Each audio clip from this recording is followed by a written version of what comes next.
Have you ever heard a woman say, "I want you"? Probably not. Because here's the truth. Women almost never use those exact words. They rarely come out and openly confess desire in the way men imagine. Instead, they speak in codes, in subtle phrases, in small, almost invisible signals that most men completely overlook. And here's where the game changes if you can understand those hidden phrases. You'll suddenly unlock a side of female psychology that most men remain blind to. 0.97% of men hear these phrases and think nothing of it. But the remaining 3%, they know the secret. They recognize desire when it's cloaked in subtlety. And that's when attraction transforms into obsession. Today, I'm going to reveal to you 3 exact phrases women use when they mean "I want you," even though they'll never say those words directly.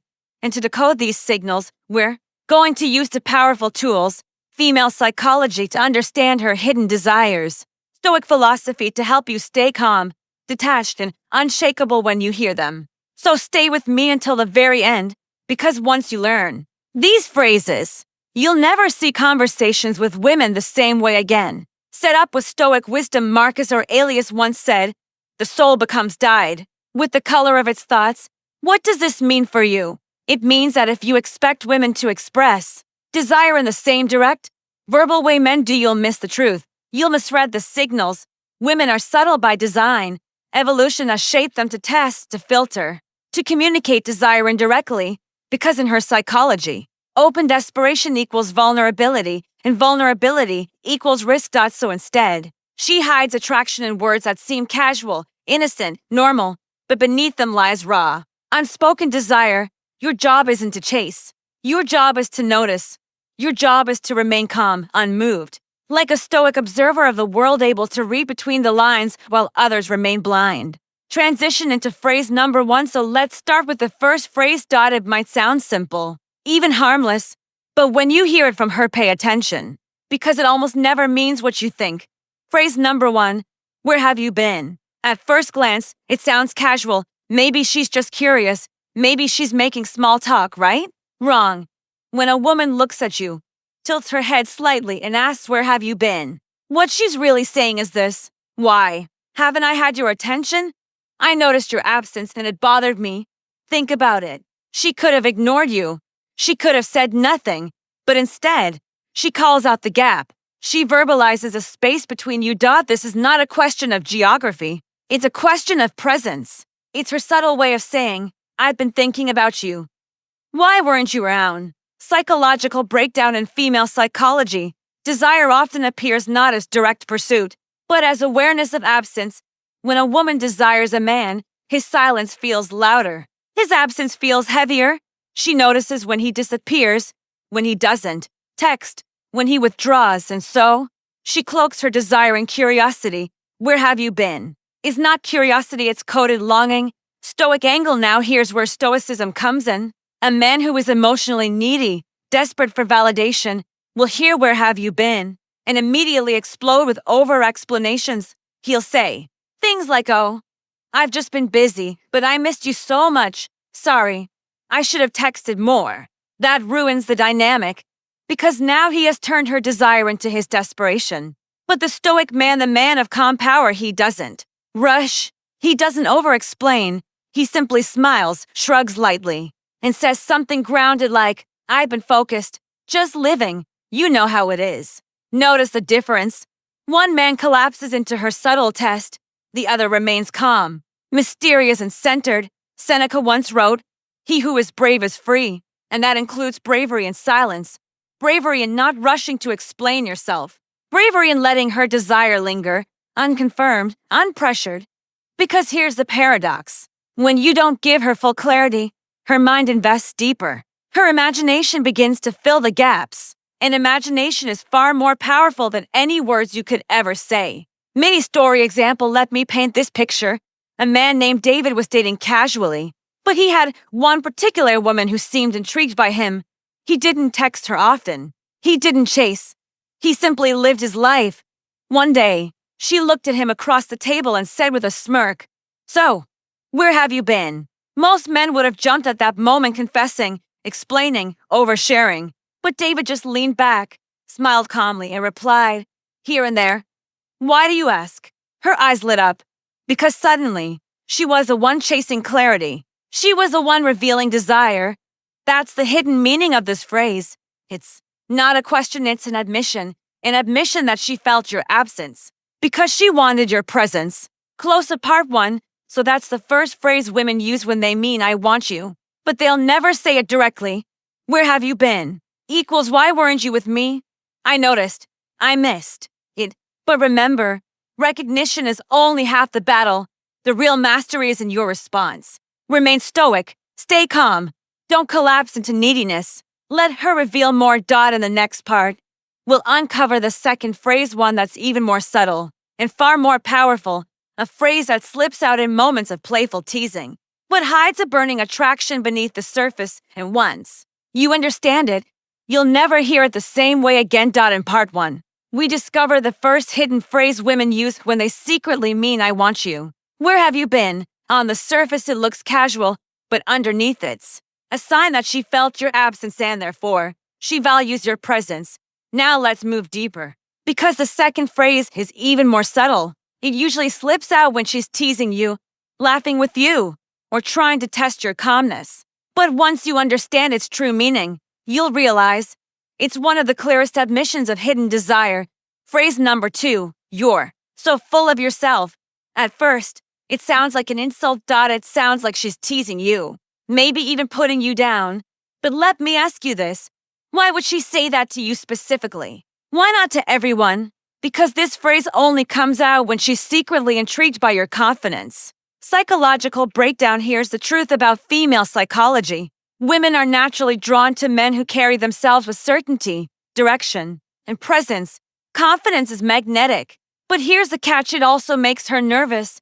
When a man radiates self-assurance, she feels both attracted and slightly unsettled. She doesn't want to admit she's drawn in. So instead, she cloaks her admiration in mockery. You're so full of yourself actually means you're confident, you're bold, and it's pulling me toward you in ways I don't want to admit. It's not rejection, it's a disguised compliment. In fact, psychologists call this playful negation, a subtle way of expressing interest. While maintaining a layer of deniability, she gets to flirt without fully exposing her desire. The Stoic angle now. This is where most men fail. An insecure man, desperate to be liked, hears you're so full of yourself and immediately defends himself. No, I'm not really like that, I swear. I'm just joking. Don't think I'm arrogant. In that moment, he collapses. He reveals he's fragile. And her attraction? Gone. But the Stoic man, the man who understands control, he doesn't flinch. Marcus Aurelius wrote, if you are distressed by anything external, the pain is not due to the thing itself, but to your estimate of it. In other words, nothing has power over you unless you give it power. So when she says, you're so full of yourself, the Stoic man just smiles. Maybe he playfully agrees, of course. Wouldn't you be if you were me? Or he calmly shrugs and says, confidence isn't a crime. Notice he doesn't argue. He doesn't defend. He remains centered, grounded, and calm. This composure turns the phrase back on her. Suddenly, she realizes her teasing didn't rattle you. Instead, it revealed your strength. And strength is deeply attractive. Mini story example. Let's make this real with a story. There's a man named Omar. He wasn't the richest guy in the room, but he carried himself with calm certainty. He spoke slowly, clearly, without rushing. One night, while talking to a woman at a cafe, she laughed and said, wow, you're so full of yourself. Now, most men would have backpedaled. But Omar leaned back, smiled, and replied softly, maybe. But you wouldn't be sitting here if I wasn't interesting enough, would you? Her cheeks flushed. She laughed harder, and from that moment on, the energy shifted. She was the one leaning in, seeking his approval. Why? Because he didn't collapse under her test. He understood what her words really meant, attraction cloaked in denial. Why this works, let me break this down clearly. When she says you're so full of yourself, she's really checking 3 things. Will you get defensive? If yes, you fail. Will you stay calm? If yes, her respect grows. Will you play along? If yes, the tension transforms into attraction. It's less about what you say and more about how unshaken you remain. That's why Stoicism is powerful here. It teaches you to be unmoved by external noise, to observe without reacting, to remain grounded in your own frame. Epictetus said, "It's not what happens to you, but how you react to it that matters." So when she throws this phrase at you, don't overthink it, don't panic.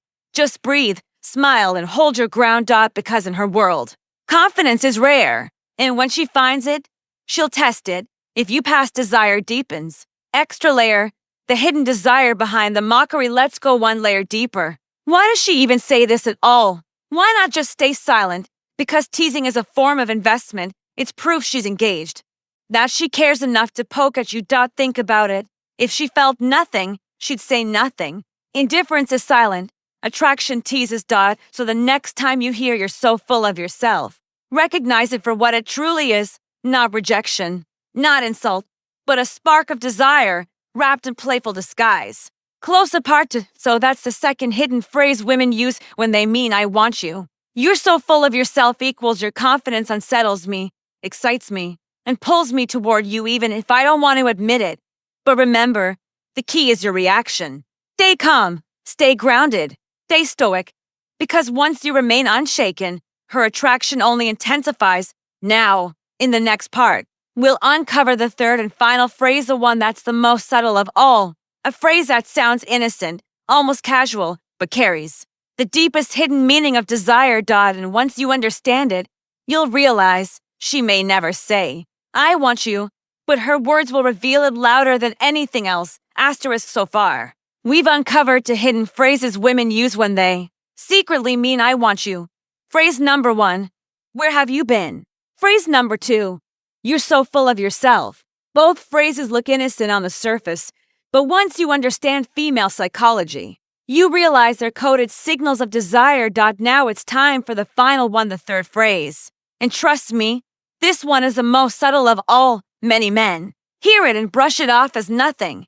But if you decode it the right way, you'll see it's actually one of the clearest signs of attraction. Phrase number 3, "You remind me of someone." At first, this might sound like just a casual observation. She's saying you remind her of someone she knows, maybe a friend, maybe a celebrity, maybe someone from her past.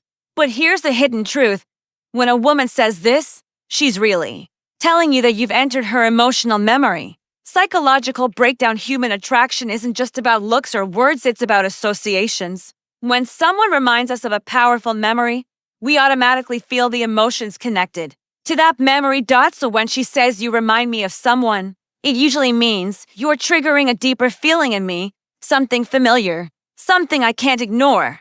Now here's the important part. Women don't usually say this unless the association is positive. Think about it. If you reminded her of someone she disliked, she'd never mention it.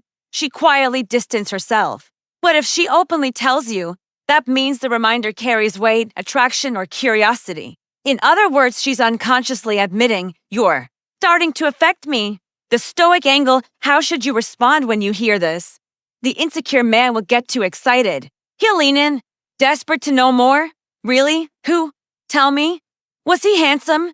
Was he your ex?" That reaction kills the mystery. It shows attachment, insecurity, and lack of control. But the Stoic man, he smiles calmly, maybe nods, and simply says, "Hopefully someone good, or even better, maybe you just haven't figured me out yet." Notice how this keeps the frame in your control. You're not chasing the association. You're letting her curiosity expand. Marcus Aurelius wrote, "You have power over your mind, not outside events." Realize this and you will find strength. And in this situation, that wisdom is gold. You don't need to control who you remind her of. You don't need to dig for details. You simply remain in your power, letting her mind connect you to deeper emotions on its own. Mini story example. Let me give you a real life example. There was a man named Alex.